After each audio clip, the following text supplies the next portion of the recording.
Hey guys, what is up? Welcome to Inside the Mind, episode 16. I'm here with my guy Adam Costas, who's a co-host of Premium Takes and the NFC East Real Deal Roundup with Mac the Giants fan. How you doing, bro? I'm good. Thank you for having me.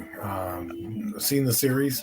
Honored to be a part of it. So, Of course, and shout out to your guy Mac the Giants fan, man. He's the one who gave me this idea. We're just rolling with it. So shout out to Mac here.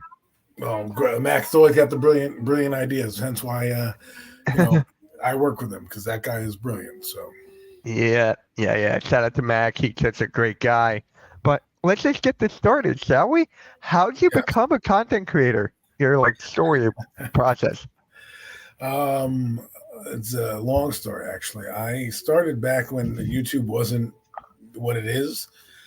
Back in like 2000 and I think 8 or 9, I started making videos. Worked for a production company. At that time, I always wanted to be in TV and radio. That's what my history, my resume was. And so at the production company, I made a couple videos for the playoffs that year and things like that. And I put it up on YouTube. Nothing really got any traction. And then I Yeah. did it again. Then I made videos sporadically. And then I made my show, The Hurry Up. Started that in 2011, believe it or not, or around that time.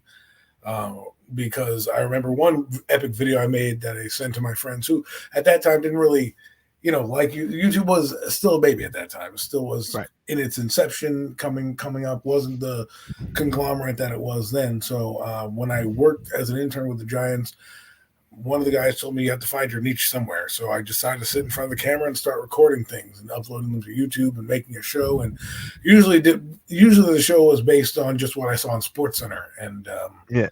that's how I started. Obviously, when people don't know is I have history in radio, so I had some radio shows I was in college. And I had that throughout my career as well. So the next step was content creating. I took a hiatus for a while on YouTube due to some comments being made on a Facebook post I posted. Two people were fighting, calling each other names that didn't know each other, Yeah. even though they were both my followers and they were my friends. Both of them I knew personally, and they were coming at each other. One was saying a joke to me, the other was defending me, and I took a hiatus for a while to say, you know what, I'm going to stop doing this. Not the intention that I wanted. Right. And then I guess come 2020, 2021, pandemic happened. People started making videos, and then one day somebody invited me back to YouTube and said, hey man, there's a stream on here. I talked to you a lot about football. Can you want to come on? And I was like, I don't know what this StreamYard thing is. I don't know what this YouTube hangout groups was. So I joined it and I blew him away. And then it was our good friend Jeff, Yeah. Jeff Turner, one of the Four Horsemen, miss him to death. But he was like, why don't you keep going back and making your videos? And I said, I stopped for a while and then I started them up again, and I just make them when I feel the need. I'm not a content creator that believes in doing a video every day, every week, any of that. I do it when I feel, when it comes to me. It's almost like when an artist's making music, right? They have to write it down, and then when the spirit moves them, that's when they do it. That's kind of like me. If there's a controversial take, maybe I'll do it. Some people say, "Oh, you need to do it more for the fans." My message is not to oversaturate it. I Yeah. want people to hear me and understand me and say, "Oh, that was a different take I didn't hear." Because there are people that do content, and God bless them, they do it every day. I couldn't, and that's not how I learned. People don't understand the resources I've been. I've been in the industry for 20 years, between production and now advertising. Similar fields. Worked with NBC, worked with the Giants, worked with News 12 New Jersey. So I've been around in the content sphere, so to speak. So now that I have a platform to make the content and have, co-hosts and shows that have been going on for the past year and a half, 2 years, I enjoy it again. And it's something I pride myself in doing and try not to let the guys down, trying to be fresh, new, and different. Because, it's like I said to somebody, I'd rather make filet mignon at Ruth Chris Steakhouse than McDonald's, right? Yeah. Which means is if you're there every day, not to take away from the people who do it every day, but it's hard to do a show every day, especially in the downtime and what's going on. So, weekly is different. obviously the NFC show is not going on right now because there's nothing to talk about in the NFC. But premium takes is going on. We talk about other things. But I'm getting off tangent. You asked me how I became a content creator. That's how I became a content creator. So It's all good, man. It's all good. We're just having fun. That's the whole point. And actually, what is your favorite part about being a content creator? well, the favorite part is what really is the message, and that's bringing people together. Um, People need to come together to have content, right? They're trying to all walks of life. I wouldn't have met you if it wasn't for content creation, right? And paths Right. crossing at some point. Now you're an Eagle fan, but we cross paths because of different forums that we spoke about, right? So, Yeah. and you learn different things, you grow up, you mature, and so the best part about being content creator is one, the ideas of putting a show together to try to figure out what is going to sell because you're technically a salesperson trying to get Yeah. people a story. The second thing is that um, the second thing is that we get to come together with different people like you, AK, Mac, the Yeah. Giant fan, Zion, a few guys that I've never would have worked with, and I feel like I can talk to myself, which I do a lot. My wife always rolls her eyes like, "Why do you keep talking to yourself about sports?" But when you have somebody that help co-host with you and give you questions and bounce ideas off of, it opens up you to many more avenues that you've never seen before. And I always knew because again, throughout my career, that I knew that I needed a host or a partner in crime because I think the solo thing is harder to do when you talk because my brain goes off on many different tangents and a host or a co-worker or co-host can help navigate the ship, and as long as you put it together, that is what's going to separate yourselves from everybody else. So those are the couple of things that I take part in, and being part of my favorite thing is just meeting friends that I never knew before, never had, and guess what, I worked with them for 2 years, so I've known you for a long time now, Yeah. and that's what I mean. This is what I would never have met you on a day to day basis if it hadn't been for creating content. So, Correct. I mean, look at you met Pat, Lou, right, right, Joe, like the exactly, big Blue in the Bronx, all those guys, man, big Blue right, crew. Yeah. I mean, exactly. great guys over there as well. And I just gotta ask this: what is your least favorite part? Least favorite. Um, there's not really a least favorite part. If anything, it would be, I guess, how to stand out above the rest is kind of the. It's not my least favorite part. It's the most, I would say, most challenging part Yeah. of it in terms because everything is good. You make videos, you're making content. It's supposed to be fun, right? The reason I make content is because I enjoy it. I enjoy Yeah. talking sports. I enjoy, you know, being that person to do that and share these ideas. So there's not really a least favorite part. I would say the most challenging is trying to keep up with the Joneses and keep up with what's going on with sports in general. Because if you can't, your show gets stale and they get boring and they don't want to hear that stuff. Most people tune in because they're your friends. But if you want new people, you need to separate yourself. And I'm not talking about like gotcha headlines like, hey, this. No, I'm talking about actual um, content that you can think of, right? Bouncing ideas. Hey, Mitch, I have this idea. I was thinking about this. Your friend AK, my friend AK. We talk on the phone 2 hours at a time sometimes, just about Yeah. football, just about a question that he had while driving. He's like, hey, man, and that's what the best part about content creation is. But it's sometimes how do we get those you want a challenging part or a hard part or least favorite part is trying to get those conversations that you have with your friends onto the screen because Yeah. it changes your dynamic. And I try to be the authentic guy that I am off screen as I am on stream as well because those when you talk to some people and they have their ideas off screen and then they come on screen they're a totally different person. That's the hardest part. How can you keep that you know, together. So I would say it's not necessarily least favorite part. It's just I would say the most challenging. Yeah, I agree with that. I mean, I've been doing this for like 8 or 9 years. I've been doing it off and on. I started Right. out with movie reviews, video games, and now I'm doing Right. sports, and it's like so difficult, to reach that audience. So that's why I'm like in hardcore sports, that and Edge of Philly sports to get Right. my ideas Exactly. and thoughts out there. So And doing something different is always good, right? It's funny because you think of an artist, sometimes they play with an electric guitar, all of a sudden they change to an acoustic guitar, play the same songs, but it's just a different sound, right? So when you're saying that you're doing these movie reviews and these things like that, you know, it's been it's a good thing to expand that horizon. It's almost like when you eat something and you try something new for the first time and then you put a different spin on it, or everybody has their different spin on chicken parms or whatever it is, and you can like it. That's just what content creation is. It's just you being a chef, having the ingredients and making something that somebody's never tasted before. So yeah, and actually, this guy is Uncle Todd. He's a Carolina Panthers fan. He's actually in the Hardcore Sports Network. So nice, Uncle Todd. yeah, Well, welcome. What do I think about the trade? I love Brian Burns, so I thought it was a good trade. So that to answer your question, there you yeah, go. I think it was a good trade for both sides. I mean, hey, coming from an Eagles fan, that's what I should say. But how did you become a member of Hardcore Sports? I don't think a lot of people know this. Well, I kind of fell into it with Yeah, Mac the Giant fan, Zion, and everyone. AK kind of was, with you, we're creating this group of content creators that just was there to talk anything sports related. It didn't have to be Giants or anything, it just anything sports related.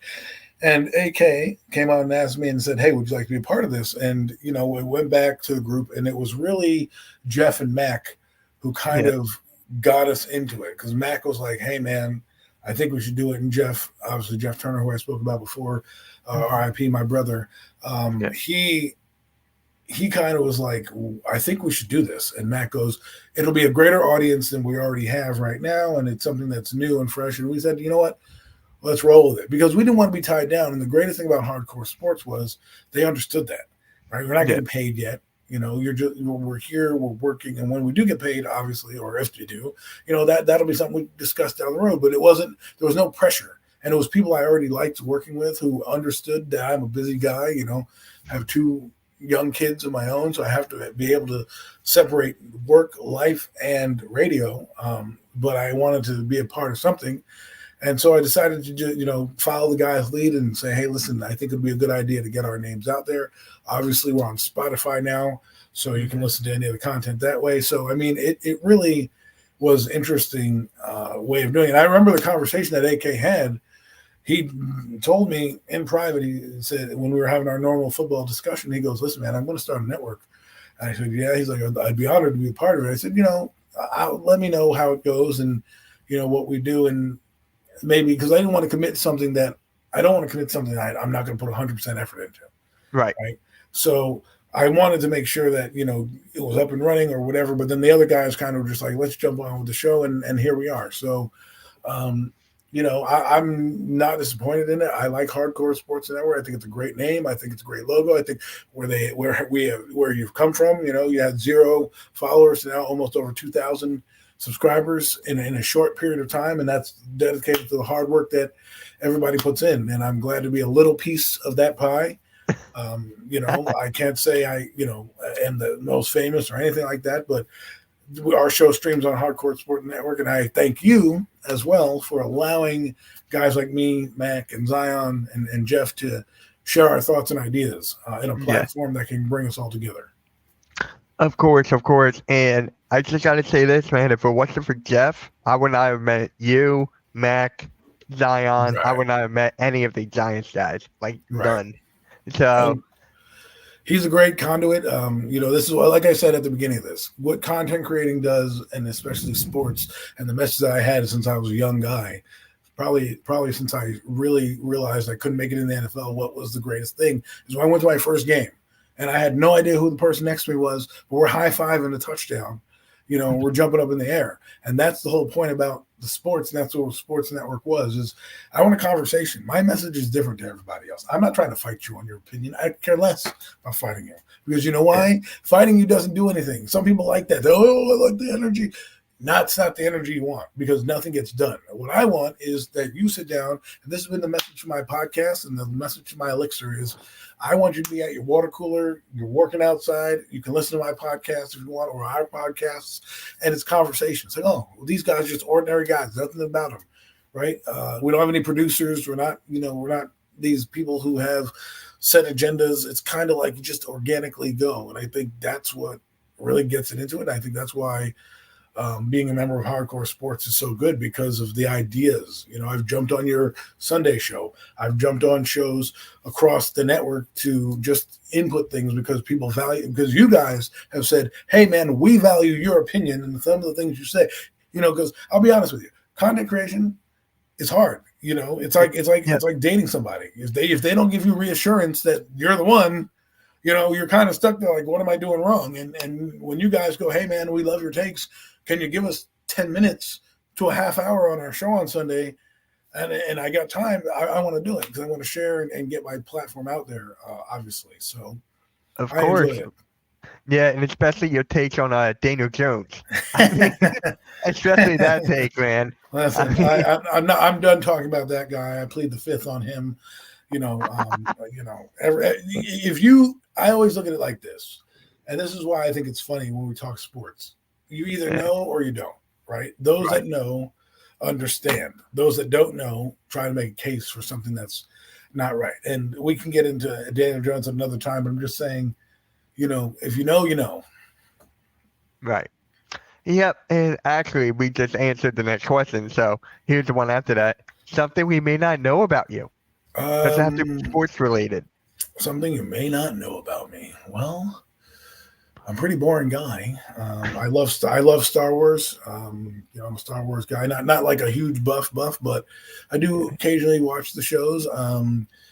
I'm into villains. I love villains like Darth Vader. From Darth Vader to Ursula to Scar is my second favorite villain of all time. It goes Darth Vader, Scar, and then like Darth Maul and the rest of them. But I'm a huge villain guy. Joker is a pretty good thing. Like I said, I'm just a normal, boring guy that just, occasionally likes beer, I guess, like, so nothing too crazy. I like Ninja Turtles. I'm an old school kind of guy. I'm stuck in the 90s type of guy. People need to know me. Most of my shows are from the 90s. I still watch TGIF shows like Family Matters, Step by Step, Full House, that type of crap. And Yeah. it just always gives me nostalgia, bringing it back. And, now I'm a huge Law and Order SVU fan. So, you know, that's about it. I mean, the one other unique thing is I've done many things in broadcasting, Yeah. from on screen to behind screen, to, putting commercials on TV, making commercials, cropping commercials.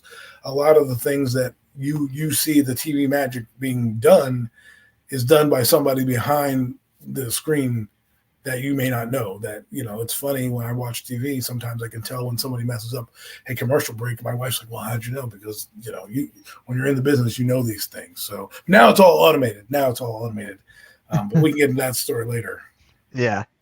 And favorite memory of your sports teams? You can only pick Giants, whatever. Well, I mean, the best moment was winning the Super Bowl in Yes. 2007, the first time. Yeah. But my favorite sports moment is my first game. Although the Giants lost that game. It was the first time I ever been to a stadium. It was in 1997. Giants played the Ravens. It was a closed game. The quarterback was an idiot. It's from Duke, obviously. That's why there's a story behind that, but we won't get into that. But he kind of screwed up the game, and I remember sitting there in an empty stadium. And I had brought my mom's boyfriend at the time, a good guy. He brought, at that time you could bring in a bag, right? You could bring in a bag of whatever. So we brought snacks. We brought a cooler, a thermos of, Gatorade. So we weren't, having to spend copious amounts of money there. And it was just, I remember when they lost the game, I sat in the stadium, we sat there, and he was like, do you want to leave? And I was just so depressed that we sat there. And I watched while we left, the stadium was empty, and it was just the two of us kind of sitting there, and me being devastated. I was like a teenager, early teen at the time. And your first game, you want to win, right? And you go there and you lose in heartbreaking fashion on a dumb play where the quarterback basically throws the ball over his head as he's falling, and they count it as a fumble, and the game is over, right? So you're sitting there, and that memory will last the test of time. And I think people say, well, Adam, the team won the Super Bowl 10 years later. Why is that your crowning moment? Because it's not the first game I went to. The first Right. game I went to as a Giant fan, first real football memory is I watched the Cleveland Browns against the Pittsburgh Steelers. But my first real Giant memory was 1997, where I went to the game. I watched the team 2 years prior to that, 95 and 96. Never got a chance to go to a game. Happened to know some relatives who had some tickets, and they knew that I was an avid fan. So, you know, Yeah. that's what they did there. And actually, for me, I got a similar thing. It was 4th and 26. The Eagles versus Packers, Freddie Mitchell catch. I was there. So Yeah, that's there like you my go. favorite memory. There you go. I mean, And hey, your we team won didn't the win. Super Bowl recently. So, but that memory is the one that will last a lifetime when you're telling your kids, hey, man, hey, dad, what was your favorite memory of sports? And you're going to be like, Freddie Mitchell, 4th and 26, you know? And it's not just because it's the same name as me. That's not the reason either. But I just wanted, yeah. Top 5 favorite Giants players of all time. Ooh, well, I have to go with LT at 1. I Okay. would go at Eli Manning number 2. I would go, this is an odd one, but this is who I did, and I loved growing up, was Ike Hilliard. So I put Ike Mm, Hilliard at number 3. yeah. Um, let's see, who else did I love? There's not many players. I don't get in love with players anymore because they move teams too much. So Jesse Armstead would probably be number 4 on that list, and I would have to say probably Michael Strahan's number 5. Tiki Barber fell off that list for me a while ago, but those are my 5. LT is no matter what Eli Manning did, I knew of LT. I even did a report in high school about LT and the stories that I heard, and the things that he was just such a fascinating football player. And as a Giant fan, during the dark ages, that's the only thing we had to lay our hat on was the past. So then, Yep. then Ike Hilliard, again, 1997, here we are back at 97 again, is when I really started to follow the draft and, really buy draft magazines and follow prospects and all that stuff. And Ike Hilliard was number 3 receiver out of the top 10 that year. And some of his highlights were absolutely outstanding. And I was like, man, the Giants got a good one. He eventually got injured, but when I played football in high school, the coaches used to call me. They started throwing me, throw me the damn ball, coach. I said, I'm a Giant fan. So they said, oh, you're a Monty Toomer. I said, no. If there's going to be anybody, it's going to be Ike Hilliard. And so the name Ike stood with me for all of high school. There are some people, it used to be funny. Girls just come up to me and I'm trying to, mack it to them. And they used to call me Ike. And I'm like, do you know my first name? Like, my name is not Ike, it's like, and then some people thought it was like Ike Turner. And I'm like, no, I'm not a wife beater. No, or anything like that. So I don't want to be associated with Ike Turner, but it's Ike Hilliard. So it was fun because even my good friend to this day occasionally refers to me as Ike because Oh, wow. he remember me. So he So knows you my actually, name, but he's an ex-teammate. you actually made that your nickname, your persona in high school. Right, So it worked. right. Exactly. It just happened. Everybody called me Ike for a while. I mean, some people who knew me called me Adam, but most people, if they need to get my attention, would just say Ike, and you'd look over like, oh, it's you. It's me, just me. My Okay. regular friends called me my regular name, but the sports community and some people who were friends with that community kind of called me the same thing, So. Yeah. All right. So before the last questions, I always ask the guests this. Who should be on the next episode? Timus, King DV, and Smitty, or Zion? Who should be on the Well, next one? And your unfortunately, I vote don't know. counts as mine. I don't know as many people on the top 2, but my man Zion Zenith would be probably a good one to keep getting the premium takes guys out the way, in terms of Mac, then myself, and then Zion. I'm sure the other 2 guys are fantastic. Yeah. But right now, for me, Zion Zenith, I have to represent premium takes. I have to represent my guy, and so that's who the vote I would give to. All right. Sounds good. Yep. Shout out to Zion. It's very hard to get a hold of him, but I'll try. Trust me, I will get a hold of him. Don't you worry. Okay. All right. He always wants to do content. He's always trying to do something. I will get on his ass and get about that. Sorry, can we curse on this network? Nah, we're all good. We're all good. We're all good here. But the last question I'm gonna ask: what advice would you give a new content creator? Ooh, great question. Stick with it. Basically, stick with it. Learn what your niche is. Understand how to put together a show, because a lot of people don't. They just think it's just turn on the mic and go. Try to have some bullet points you want to have. Try to build out a show. Try to rehearse the show in front of you. I know a lot of people don't know this, but I rehearse what I try to talk about prior to going on, just to myself, just to hear it. It may not come out that way because, maybe Mac or Zion, or let's say you have a different question. And so something might, detract from it, but you got to sit there and own it. And then the last thing I would say is you got to love what you're doing. Whether you don't just do something to do it. If you don't know football or you don't know the UFC, don't talk about it. Talk about what you know, because that's what's going to get you content created. That's what's going to make you have fun, because you're going to talk about stuff you already know, stuff that you research. Now, you can go into whatever you want. You want to do whatever. Let's say you want to talk politics, you want to talk food, you want to talk this. Fine. Whatever your niche is, find it. Because I will say this is the hardest business to get into, because everybody's doing everything. Everybody's got a mic nowadays. Everybody's got a camera. Everybody's got a headset, whether you play video games or content creating. What is going to separate you from the rest of the people is being your authentic self, because there's only one you, right? But there's a ton of everybody else's. So everybody's trying to be the next Stephen A. Smith, the next Shannon Sharp. Just be the next you, and that'll allow you to create great content. That's exactly how Jeff thrived. I mean, you look at his play-by-plays, you look at everything, such as passion himself, and I talk to his real-life friend Joe all the time, and he's like, Mitch, what he's like on camera, that was like him off. Exactly. And you can't. They can see that, and the fans can see it. The fans can see it, right? So that's why I try to be the guy you get on Premium Takes. That's the guy I am. Sometimes I have to be a little bit more narrow-minded in terms of things, because we're trying to stay on a topic. And so, but you can't always see the funny side of me. People don't know that I'm a pretty funny guy, but when you're talking sports, you can't always drop nuggets down, because, unlike a comedian who has a plethora or a blank canvas to talk about whatever, we're trying to talk about stuff and try not to step on toes. But I try to give you the authentic 100% me every time, on camera, off camera. I'll drop F-bombs here. I'll drop this, whatever. That whatever it is that you want to do it.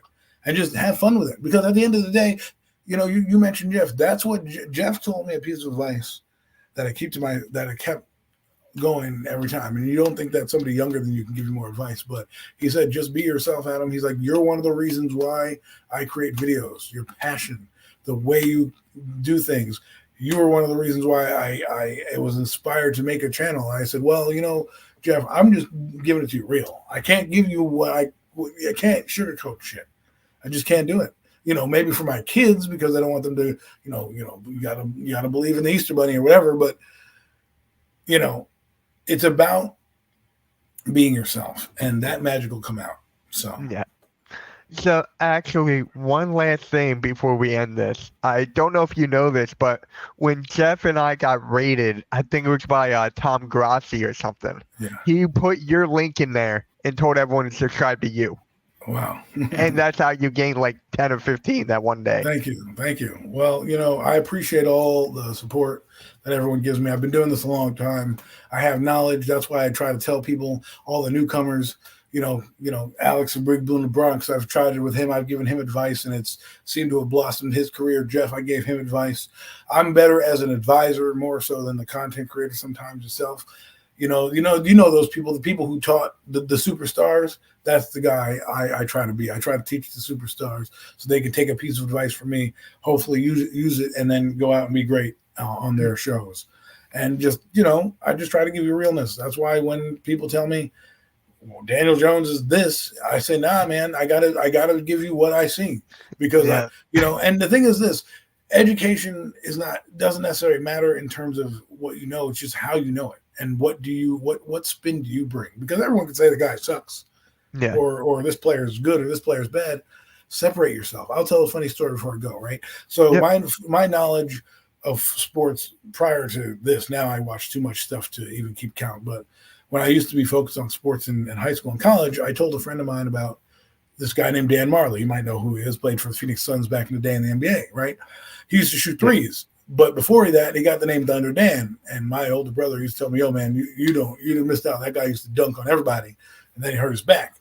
So I looked it up, and he was right. They used to dunk on everybody. So I went and told a friend of mine, and he was like, "You don't know what you're talking about. It's not true. He got his name for raining threes, hence the name Thunder Dan." I'm like, why would anyone get the name Thunder Dan for raining threes? That makes no sense. So what did I do? I went to the student center in college, got the Wikipedia post where it said Dan Marley got his name for his thunderous dunks and got the moniker Thunder Dan. And I got that and I put it in like 18 font and I printed out 200 copies of that little blurb. And I walked back in his room and I dropped it on his bed and said, "Don't ever challenge me again." And I walked out of the room. Oh my God. And he went, and we were in a fraternity, and he walked into the fraternity and goes, "I want to rate this guy douche of the week." And everyone goes, "Why?" Because he printed out this sports, section about Thunder, and everyone looked at me like, "You never should have challenged Adam at sports because he was gonna roast you." So it was just a funny thing that I did in college when somebody challenged my knowledge of the game and my knowledge of just history. It was pretty funny. So I thought I'd share that moment because I thought it was one of the funny ones in sports and with friends. Yeah. I mean, you and I can talk about this for hours, but I think it's now time to say thank you for coming on this show, bro. I mean, I didn't really get the time to talk to you like this, so it was really cool of me to get to know you like this. Really cool. Well, Mitch, we do get to know each other here and there, and usually in platforms where it's not one-on-one. So I appreciate you giving me the 30 minutes to share my story and share some new knowledge with you and hopefully some of the viewers out there. Yeah. So with that being said, guys, you can actually check this out on Spotify. The Hardcore Sports Network podcast is on Spotify. You can follow Adam, subscribe to him. His links are in the description below, along with the Hardcore Sports Network. And with that being said, guys, we'll catch you all later, and peace. See you guys.